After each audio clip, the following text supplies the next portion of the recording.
It's Friday the 13th, and there is a horror show in Tennessee. Good one, Cav. Good one. I didn't even think about the Friday the 13th angle. Good call. So I was sitting there watching the Hulu. I got the free month trial, and I was like, I'm going to be watching Bonnaroo. We talked about it earlier today that we were going to try to do a recap of it, and next thing I look over and canceled. I know. I had it on in the background while I've been on the computer, and I turned it on like 10, 15 minutes early, and I kept going out there to check on it and said weather delay, weather delay. I was like, okay. And then I went out a minute ago and was like, wait, what does that say? Go to the website for more info. It's been canceled. And then I went to the website, which we'll bring up here in a second, for more info, and it's over. It's canceled. I can't believe it. Like, I mean, there must be some serious rain going on there, and rain for the weekend, I guess. Right.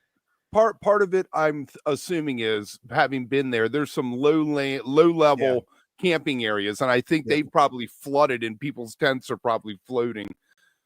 Like you said, they've been curveballed. Yeah, Bonnaroo got curveballed. It's been it's terrible. So let's bring up the website here, and we can kind of Corbin coming in top shelf for us. Thank you. Oh man, it's mean, but I am gonna laugh at it. All right, so here's what the website's at here. Yeah, they're gutted. Gutted. Well, I mean, they have to have insurance, but all those bands, all that money. I mean, Luke Combs or whoever the dude was tonight was there, ready to play. I know. It just sucks that, I mean, I had to deal with this last year on my birthday, actually, not this dramatic, but I had VIP front. I mean, literally I was front row on the rail for Tab at the festival out here. And, I went down early, got there for ZZ Top set, watched them right up close. People left. I was going to be right front row for Tab, and they called the show because of wind. I mean, wind, right? I was like, wind? Are you kidding me? But it's just so disappointing, and it just rips your heart out. And this is like 10 times that, 1,000 times that, because you're camping, you've planned this for at least a year, you've made the trek out there, you're in, you've traveled to Tennessee, you've either got an RV or a campground, and you're there, you're on the ground, ready to go. And I think that Rachel Quigley, one disappointed attendee, summed it up when she said, I took off work for this. I planned this for months. It's just really disappointing. Yeah, I mean, that's it. And then you get a message like this. And I mean, I appreciate, the number one thing is patience. I get it.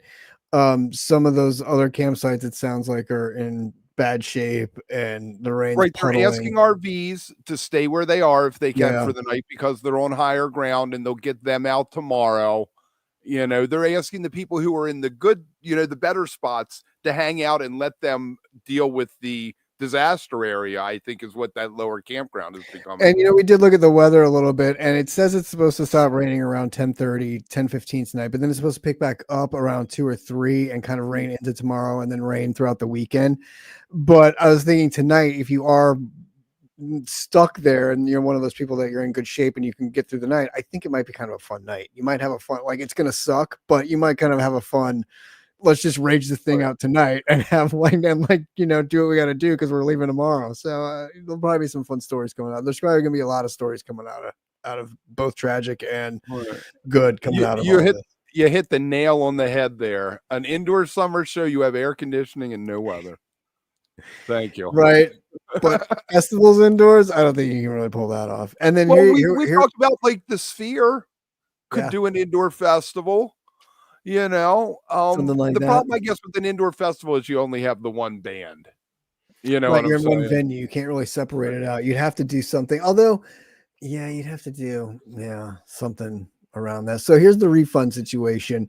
This is true, Kevin. So true. We would have been like, who cares? We were talking about that a few minutes ago, actually, too. Just, yes, back in the day, I feel like it always said rain or shine on most of the tickets, or if rain out, like even somewhere else, if the plan. But it was kind of one of those things where, right, you could do a festival. You could do a festival too, Corbin, like at a place maybe that had a bunch of clubs.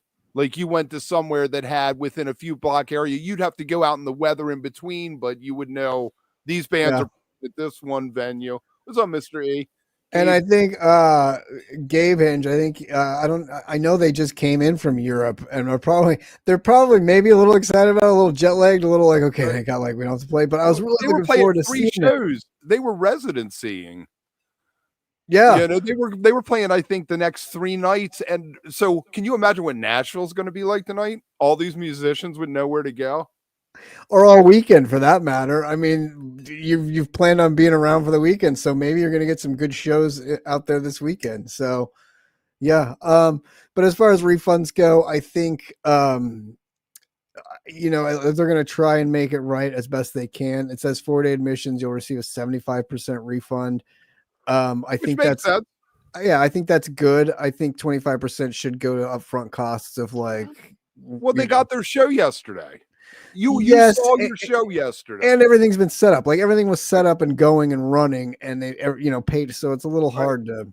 They said that they were going to keep the infrastructure up there. The food vendors are all going to be serving food and stuff. So it isn't like they're just abandoning the site. Right. They're not packing up and leaving you out to dry. Like, yes, I did see that. Yes, they are keeping everything running tonight for everybody there and stuff. So there will be food, there will be bathrooms, they'll be running water, all of that stuff. So it shouldn't be too bad to get through the night, but it just sucks that, I mean, it sucks that it happened. Whoever said earlier, the other Colonel Forbin there, about the bands, you got to feel bad. The smaller bands, some of these bands, this is like their big thing. This was their big break. Somebody might have seen them, kind of thing. Well, yeah, and it's like you finally breakthrough to that level of like we're playing Bonnaroo this year. Like we got on the venue, like we're there, and then you get, and again, it doesn't. It sucks to have it happen in the moment, like it's happening and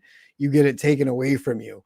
It's not like, oh, a week from now, I can't. And you're like, oh, okay, well, now we can reschedule and figure out what we're going to do in a week. No, you're like there and you're ready to go. And yeah. And the thing is, you get the refund though. Here's my thing with refunds always is you get the refund for the tickets, but I spent $1,000 on round trip tickets to get there and rented camping gear or, that kind of thing. Yeah, that's the tough part is you're not getting the refund on the gear you bought, the food you've already purchased, the round trip ticket, or however you got out there, the gas money. Right. You all have expenses lost. You rent an RV for $5,000. Right. Well, that's what I was thinking too. Is now you're like, well, now we got to just tool around Tennessee for a couple days in an RV in the rain. I'd get back up north. Yeah, that's a bummer. And I mean, it's also a bummer for everything, that infrastructure and everything around there. If it's that bad and it's raining that bad, that whole community and stuff, just like we saw at Watkins Glen, that whole area when Curveball got canceled, it was a mess and destroyed a lot. So, I mean, unfortunately, this is a thing we have to deal with and it happens more and more often. It seems like as this goes on, and Kevin and I talk about all the time, the troubles festivals are having these days with just getting people in there and selling tickets and pulling it off.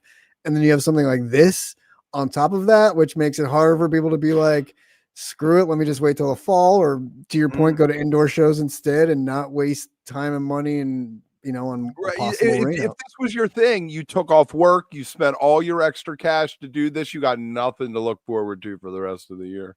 Well, it's a real bummer. Get your refund, so you go to a couple local shows. This is your chance to go see some bar bands that you never would.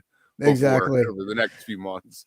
It's a real bummer it happened. If you happen to be there and are watching this later, let us know what it was like with boots on the ground and how you fared and what happened. And if you want to just leave it in the comments, if this has happened to you before or how you feel about this happening, it's, let us know what you think. It's a total bummer.